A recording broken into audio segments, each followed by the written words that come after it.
differ in the number of adjustments they have and in what they are called, which makes it more confusing because each of these manufacturer has their own proprietary name for many of these different adjustments. And we'll get into that a little bit. I will try to use the physics terminology so that it's as generic as possible. So here are the things we're going to talk about today. And when it's important that you take home a message, I'm going to tell you to write it down, take notes. I had a high school biology teacher that used to do that. He used to look at me and say, Malone, take notes. So here's the first lesson. You don't pick up the probe to scan until you look at the screen. And the reason for that is somebody may have used the machine and put it on the thyroid setting, or somebody may have changed your dynamic range setting such that it's a terrible image. So before you pick the probe up and put it on the patient, you have to look at the screen because there's a lot of things on the screen that are important. For example, now this is a sample screen from a GE machine. It's a Logic E. And you can see that there's GE and look at all of these numbers here. These are very important. I hope you can see my arrow. Can you see my pointing arrow? Okay, cool. These things are all very important, and these abbreviations are proprietary, although most of the time, the important ones are pretty standard. For example, this means that you're in B mode. That is called brightness mode. CHI is compound harmonic imaging, which means you have the compound spatial imaging turned on, and tissue harmonics turned on. We'll get into that. This means frequency. This is overall gain. This is an edge enhancement and frame averaging parameter, which we're not going to talk about today. The gray map is a way of mapping a returning echo amplitude to a brightness on the screen. D usually stands for depth. DR means dynamic range, and we will talk about that. The frame rate is the number of acoustic frames per second that are being captured. Now, 12 is pretty low. If you look at something in motion at 12 frames per second, it's going to look like a World War I movie where everything is moving too fast.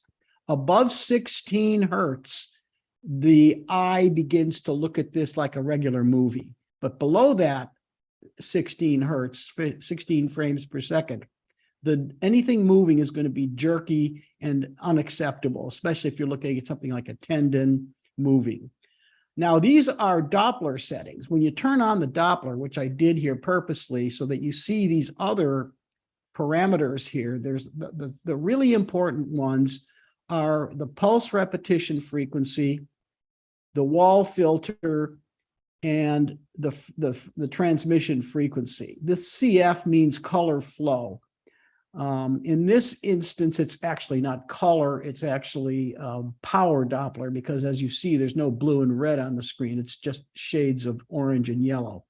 All right, so there's a lot of information here you need to look at. And you got to make sure that you're on the musculoskeletal setting or something similar. You don't want this on thyroid or abdominal vascular or obstetrics. So you have to make sure that all of these settings are to your liking. Now, how do transducers work? And you need to understand this in order to understand why some of these things you can control and some of these things you can't control and what it all means. So a transducer, the ones that we use are linear array, and that means that there is a linear array of piezoelectric elements.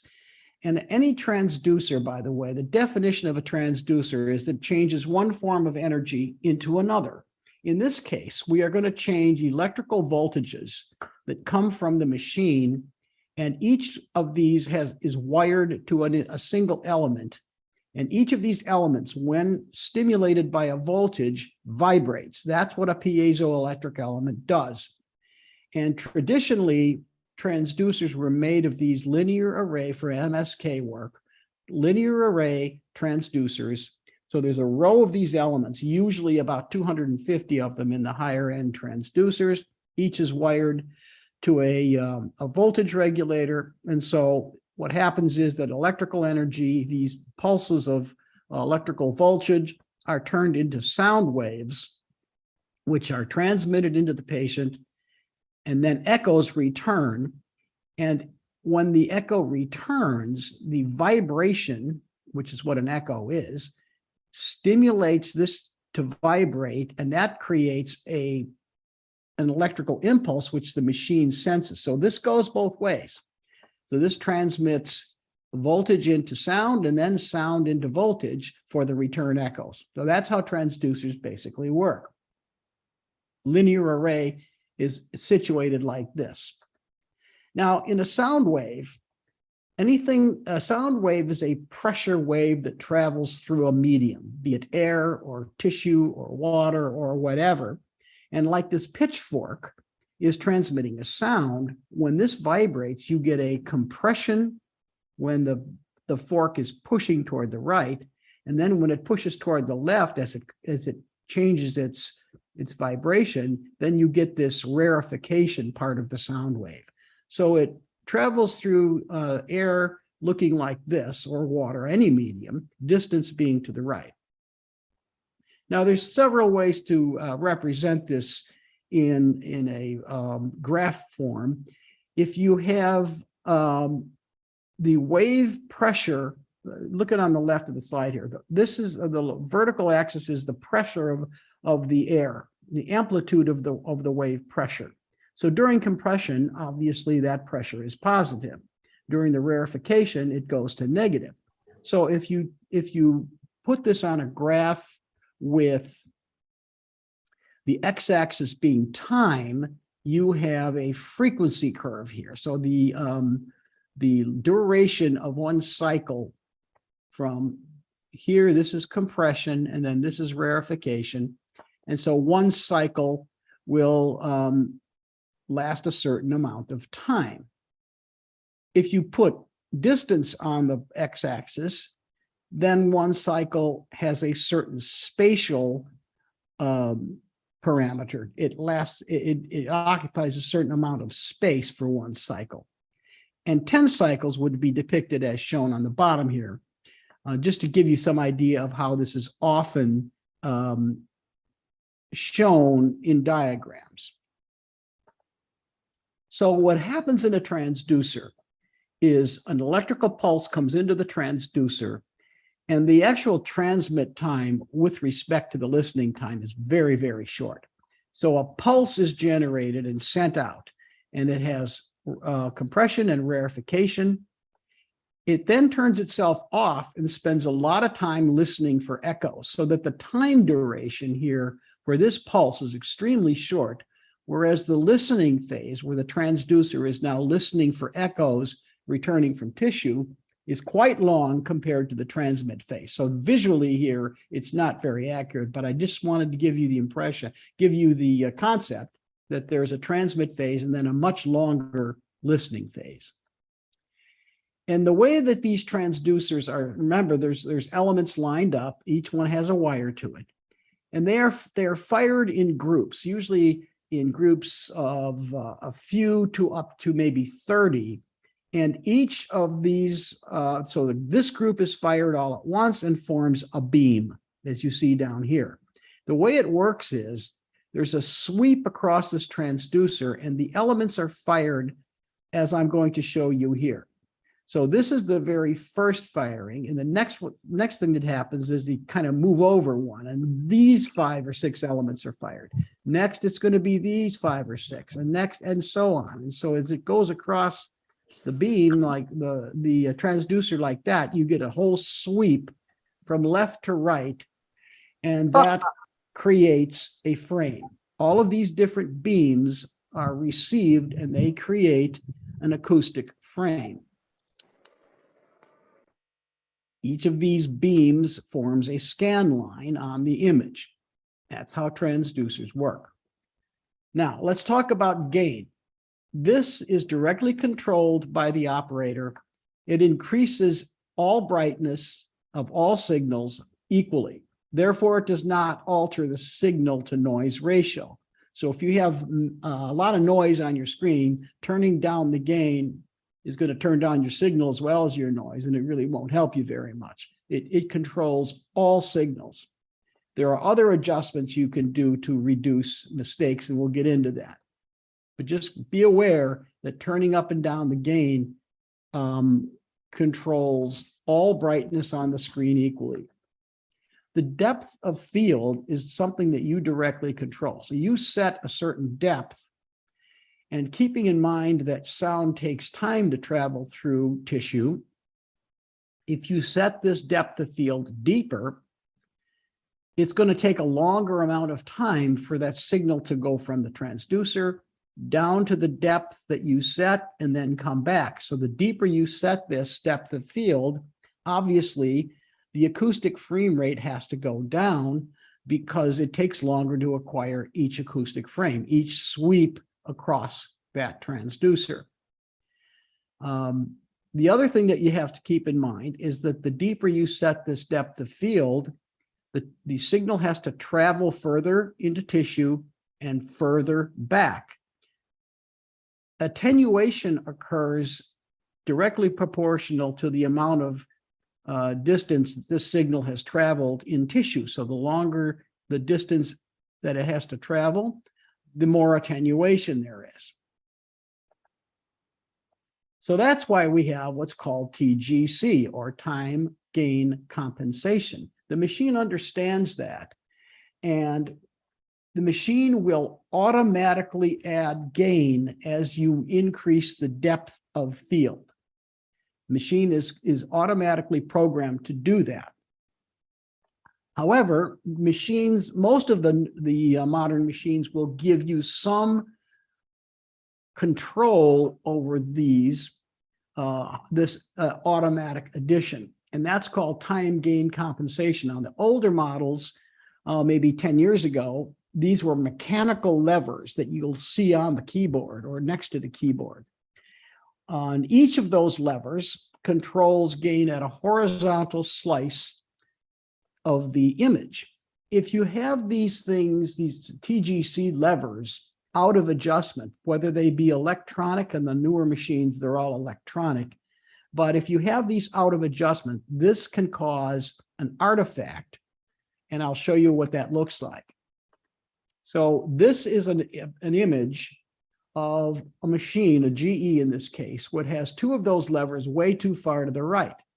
You can see before you even place the probe on the patient that there's white noise at this level and at this level. That means that two of these TGC levers are way too far to the right, and they are causing an artifact here of overgained at this horizontal level and at this horizontal level. Those two levers, each of which controls one of these horizontal stripes of gain, is too far to the right. And when you go to image the patient, you can see what this does. What will happen is you'll get a lot of white noise at the level, perhaps, that you're trying to look at something, and this will interfere. And the way that you correct this is simply to move those TGC levers to the left. This will then look like this, and that will also look like this. You want these to go away. Putting those levers to the left will accomplish that. Now, the input dynamic range, remember you saw DR, and this is the way it is on virtually all brands. Fortunately, the input, the adjective input is implied. So you'll see DR. And what is the dynamic range? Well, essentially, it's a contrast setting. It is directly controlled by the operator, but it has very little effect on other parameters.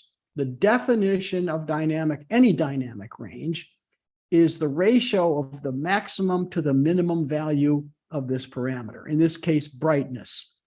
On the ultrasound machines, the dynamic range is the dynamic range of returning echo amplitudes, which is then translated into a brightness.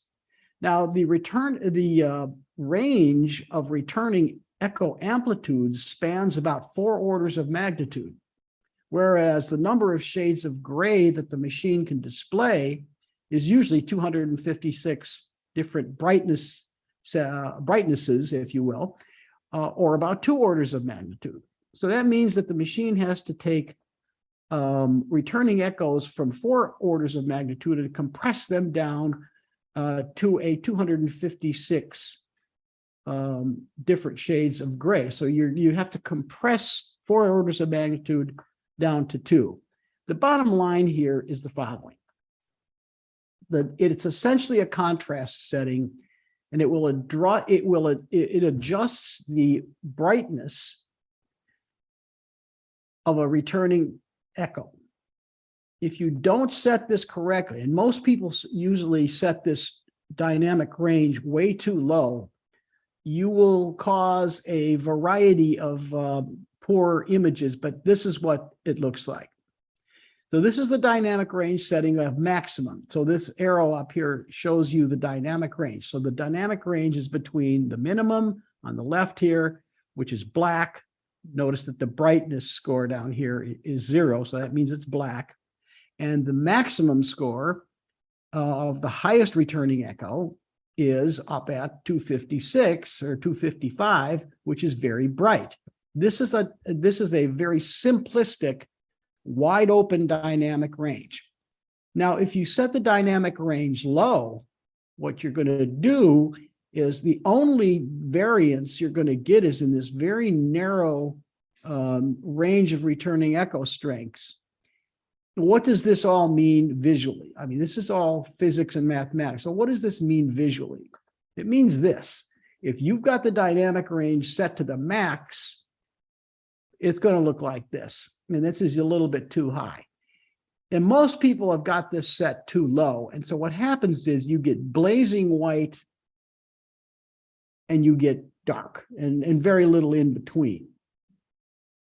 So something on these low settings is either black or white, and you get very few intermittent shades of gray. Whereas if you set it to the maximum, you may actually get a loss of detail because you've got too many shades of gray. So the dynamic range setting is very important so that you avoid these 2 errors.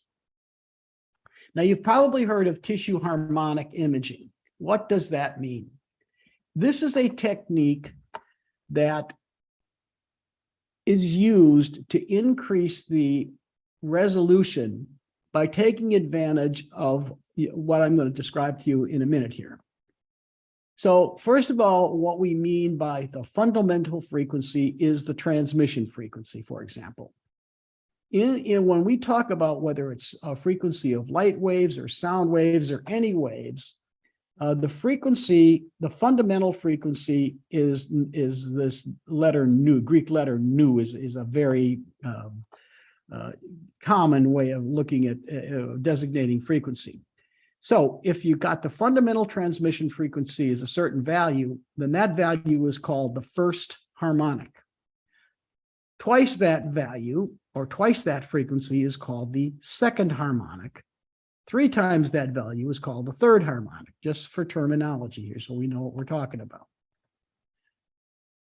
For transmitters in musculoskeletal ultrasound, for example, then at 15 megahertz transmission frequency, the first harmonic is 15 megahertz, the second is 30, etc. The third harmonic is 45 megahertz. Now, in audible sound, that is human sound, you may have heard orchestras tuning up. And usually it's the oboe that sounds a middle A. That's 440 hertz. That's in the audible sound range for human hearing. And that's middle A on a piano or an oboe. The second harmonic would be twice that, or 880 hertz, which is high A, 1 octave higher.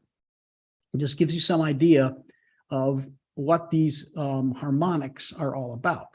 And harmonics are generated within the tissue. They are not transmitted by the transducer. If you have a 15 megahertz transducer, it's going to transmit 15 megahertz. Within the tissue, however, the harmonics are generated. This is an example of when you have tissue harmonics turned off and when you have it turned on. And you can see the difference in resolution here. So it's a very important tool to use in musculoskeletal imaging, because you need these details to distinguish tendon here from joint homologue, from bone, and from other tissue. The higher the resolution, the better off you are. And where does this come from? Remember that we've got a compression and a rarefication of any sound wave traveling through tissue. And because of this asymmetry of the wave, as it travels through tissue, the shape of this wave changes and it generates these harmonics.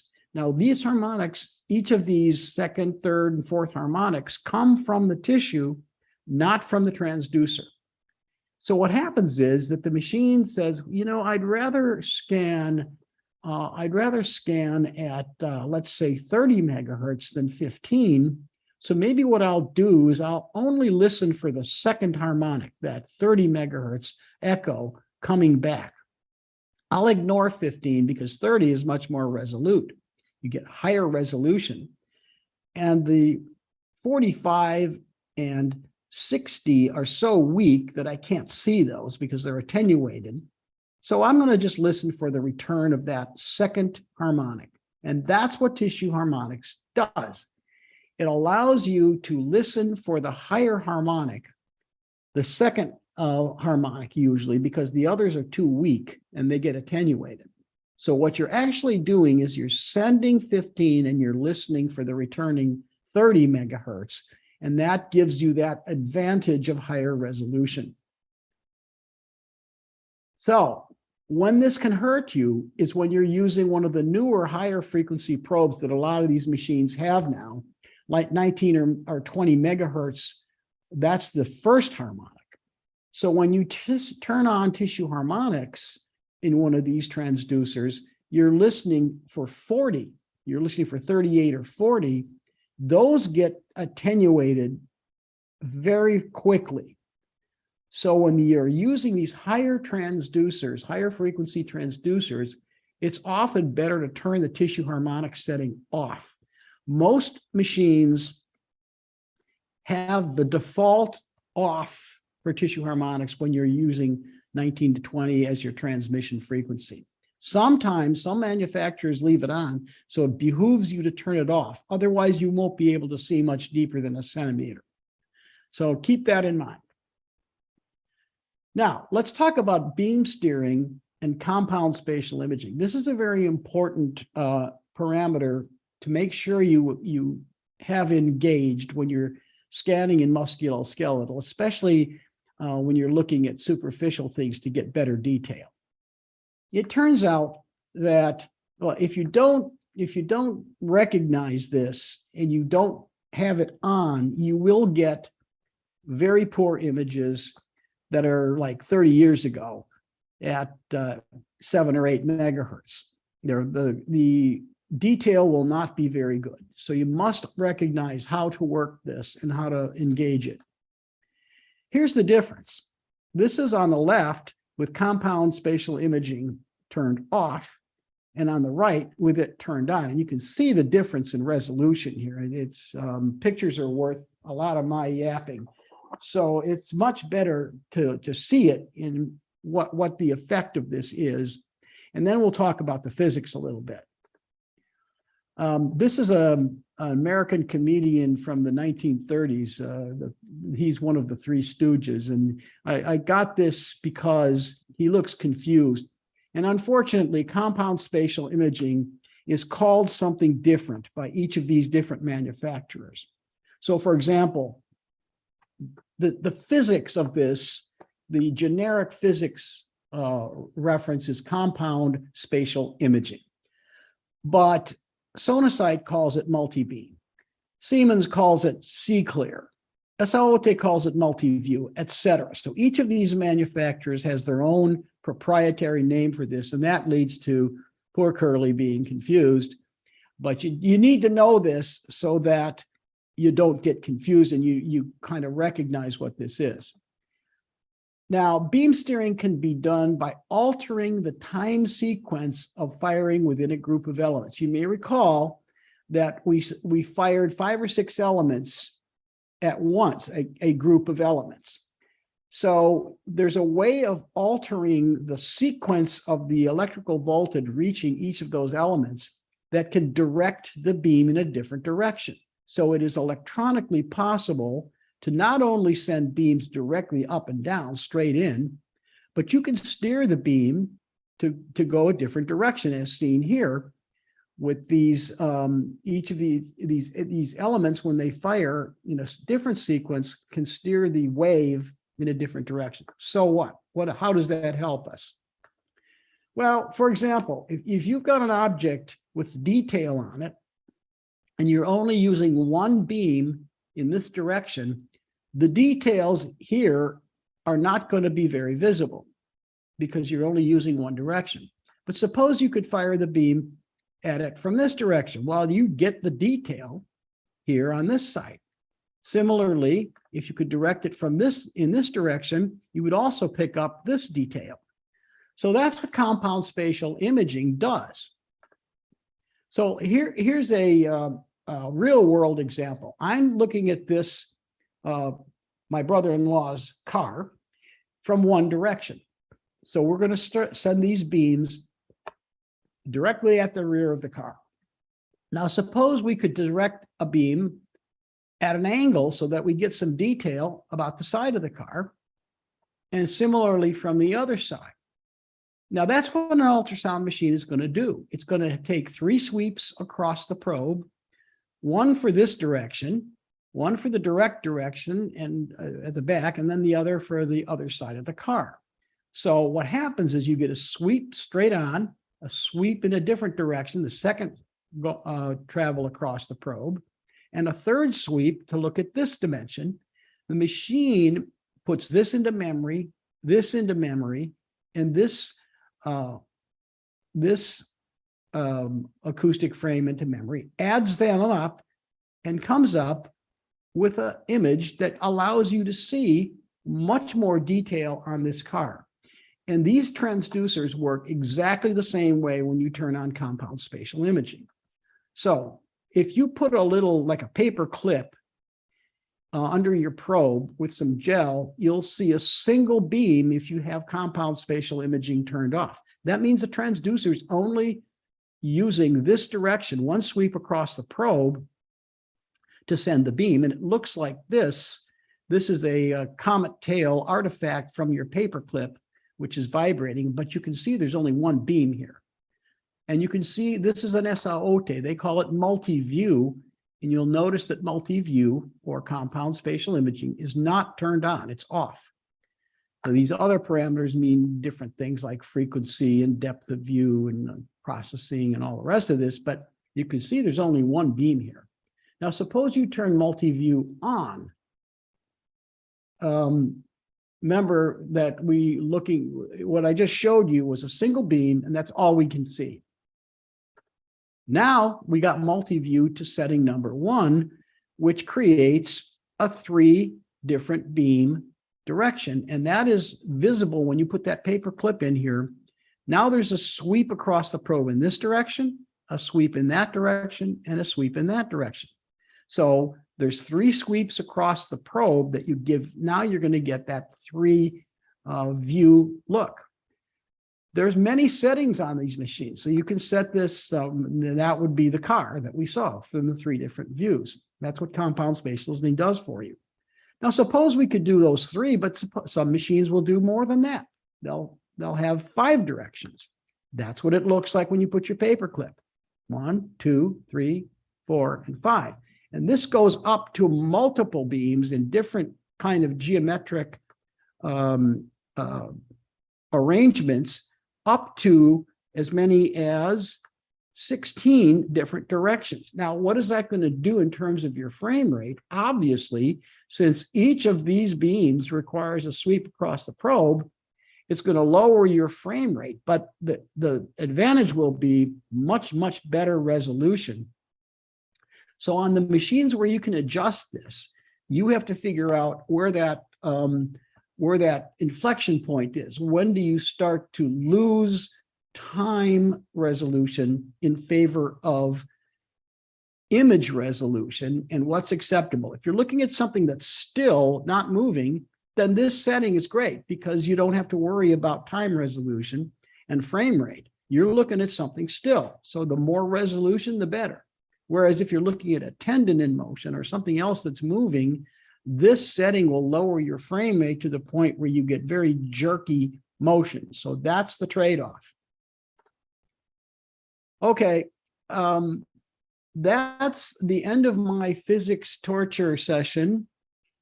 And I appreciate your attention for this.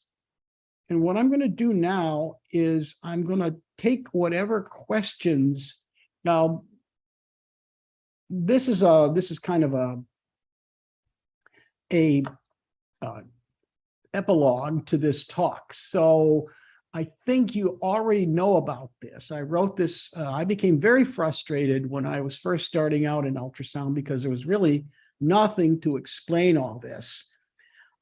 So I took it upon myself. I happened to have a bachelor's in physics, and I sat down with a medical physicist, a real doctor who knows about ultrasound and how they work. And I co-authored this 5-part treatise, and I did provide it to Vikram, I believe, and I hope that it's distributed to you. I'm happy to send it to anybody who wants it. So that is my contact info, and I'll send it to you in PDF format, and there's no charge or anything like that. So that is the end of my comments, and I will be happy. I guess the only way we can do this is in the chat. So if people want to ask me questions, let's have them put it in the chat. Yeah, because unfortunately, I don't have audio. The audio from here to there is good, but the audio from there to here, for reasons that we still haven't figured out, is not. And I can't hear you. I can see you, but I can't hear you. So any questions, please direct them now in the chat. So thank you, Dr. Malone. I know Dr. Malone cannot hear us, but that was a very nice lecture about the various settings that we need to optimize to get the best images possible. I will just, because of a technical issue, Dr. Malone cannot hear us, so I'll just ask him to check the chat.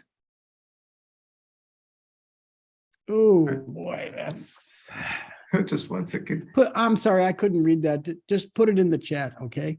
Yeah, so that I can see. It's there in the chat.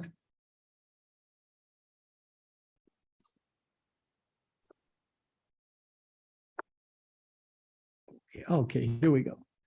All right, so these just appeared now. Let me see here. Should we turn off compound spatial imaging when doing ultrasound guided injections? I would say no. There's a lot of machines. Let me backtrack on that a little bit. Most machines these days have what's called a needle guidance software of some sort.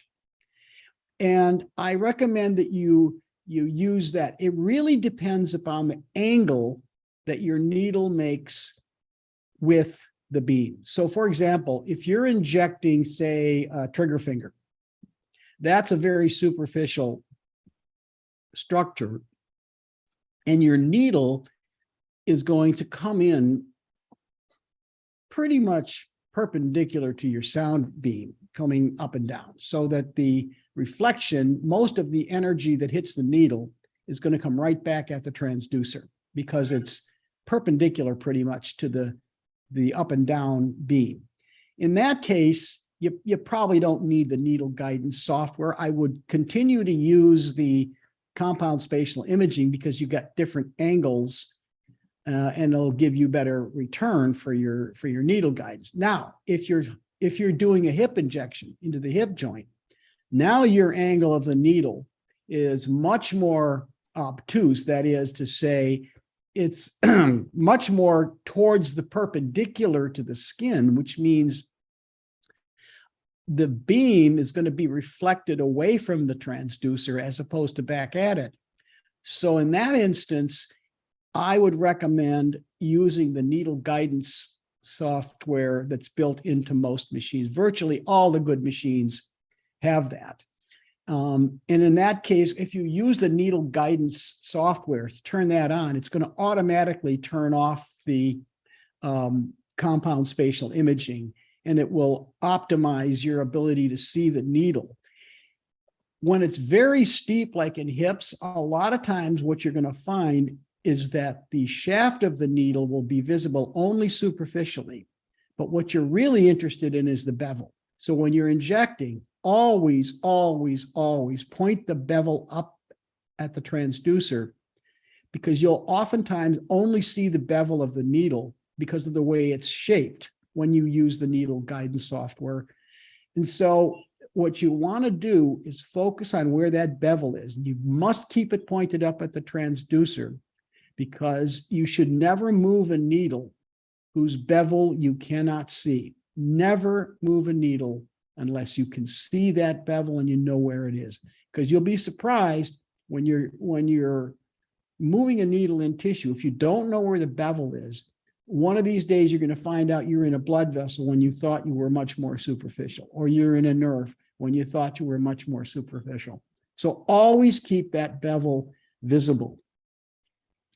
And then let's go to the next question here. That's the same question. Okay, it says here, how do we change the dynamic range of the machine? Well, every machine is a little different. Virtually all of them, this is something that you ask your, let's say you have an SAOT machine, when you get your machine, you can look this up in the manual, or you can just ask the rep, how do I change the dynamic range? On the newer machines, all of this is electronic. There's, nothing, everything's now touch screen. So in the newer machines, it's going to be an electronic adjustment. All machines have it, but you just have to, it varies with each of the different brands. And so talking to your rep is probably your best bet.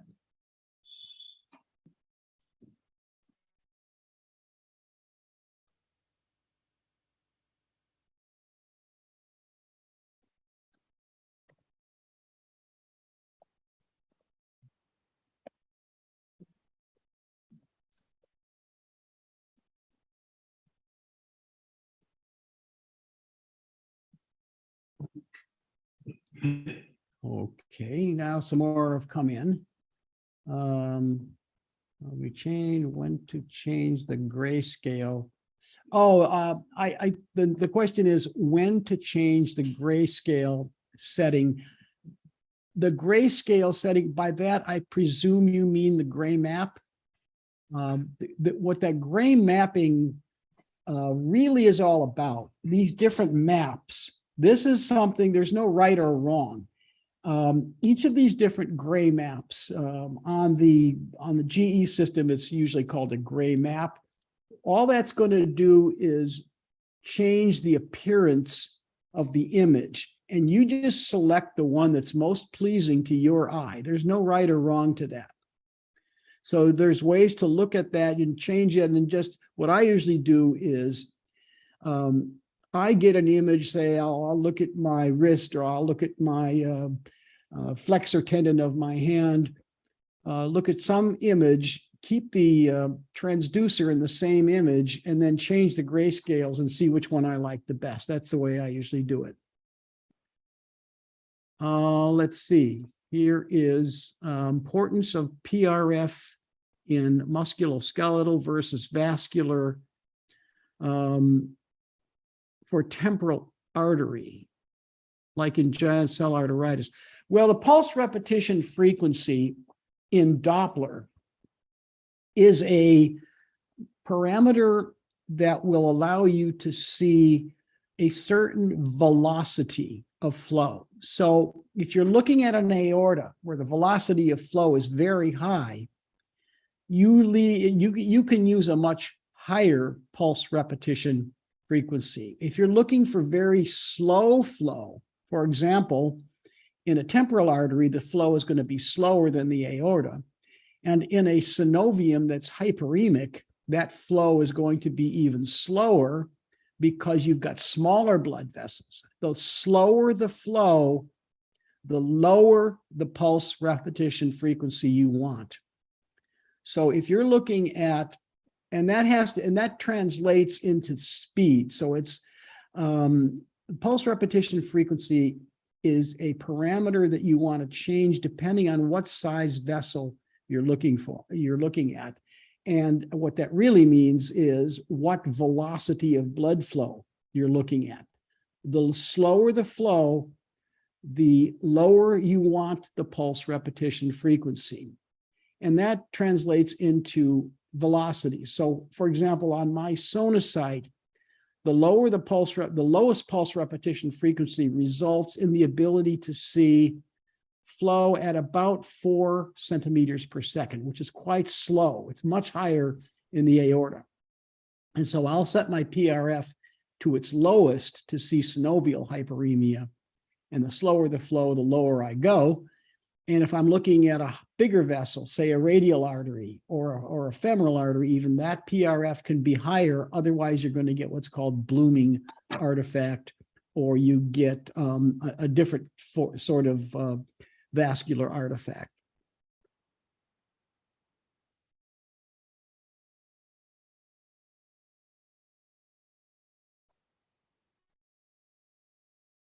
I don't think there are any other questions.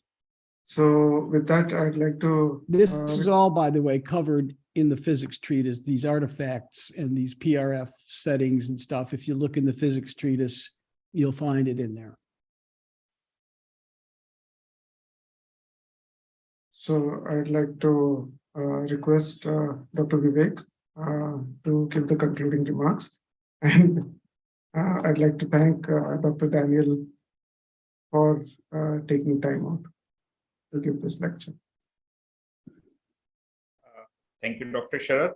I think Dr. Daniel has done a marvelous job in explaining us the basics of Okay, then I guess if nobody has any further questions, I will say goodbye and thank you for having me. Couldn't read that, put that in the, yeah. Oh, you're very welcome. All right, folks, have a good day, or in your case, good night. It was a pleasure speaking with you.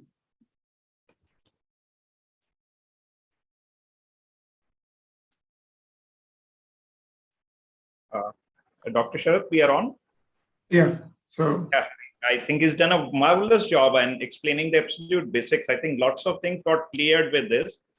And is explained in a very comprehensive manner. I think that was very easy to grasp. And I think we should be putting all of this into our practice. I mean, so far, I feel if you are not doing it the way it should have been done. Okay. So thank you. Thank you, Dr. Sharath, for making me a chairperson, and all the best. I think this is a series of lectures, is it? I mean, we're trying to cover different topics during each lecture. Basically. Okay, no, he had given that 5, this thing, 5, that PDF, 5, all are very good. I mean, I've gone through it. So I thought maybe, he would be covering at least 2 or 3 of them in this lecture. So, sure. Okay. We can definitely have him, we can definitely, depending on the feedback or the response from the attendees, we can definitely request him to take further topics, on the same series. But as Dr. Daniel said, and Dr. Vivek was alluding to, there is a set of 5 PDFs, which Dr. Vikram must have circulated. And if you have not received that, please email Dr. Daniel or any one of us, and we will give it to you. So can we share, this recorded session with people so that people would get into it? I think this was very, very interesting. Even if they see for about 3 or 4 minutes, I think the next lecture would be attended by many more people. Definitely. So this is being live streamed on the IRA YouTube channel, and so it should be available over there. All our musculoskeletal ultrasound special interest group meetings have been live streamed on the IRA YouTube channel. So they are available over there. Great. So thank you and good night to